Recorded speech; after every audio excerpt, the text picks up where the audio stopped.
Korang bayangkan sendiri macam mana seorang banduan, seorang pembunuh kejam yang dah dipenjara kan, tiba-tiba boleh keluar balik. Dan dia bukan setakat keluar, dia keluar untuk balas dendam. Balas dendam kepada peguam dia sendiri. Okay, sebelum ni aku pernah share dengan korang satu TV series dekat Apple TV.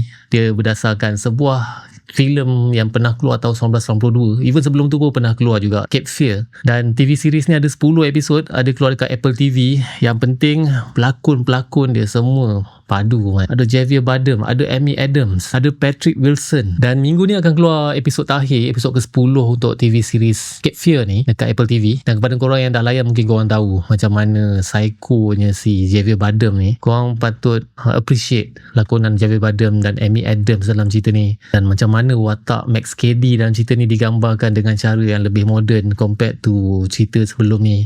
Macam mana teknologi digunakan untuk gambarkan situasi pada masa moden, dan macam mana watak Max Cady yang sangat-sangat psycho, sangat manipulatif digambarkan, dilakonkan oleh Javier Bardem.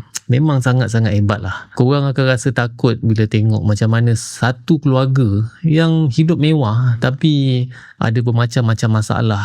Dari anak dia, daripada suami dia, diporak-perandakan lagi dengan kehadiran seorang lelaki yang menakutkan, seorang tetamu yang tak diundang. Tapi itulah kenapa Max Cady ni, seorang banduan ni, cuba nak kejar balik keluarga ni ataupun bekas peguam dia ni. Yang tu kau kena tengok sendiri cerita Cape Fear.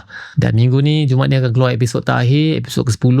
Ada sedikit lagi drama yang kau kena tengok. Dan ending dia memang very very klasik, macam cerita-cerita thriller klasik dulu. Dan rating aku untuk cerita ni, korang boleh tengok kat website Kotak Nyaman. Dekat sana korang pun boleh bagi rating dan juga review untuk setiap filem ataupun series yang korang dah tonton, termasuk dengan cerita Cape Fear ni. Adakah korang enjoy cerita ni sama macam korang enjoy cerita Cape Fear original sebelum-sebelum ni? Nyaman.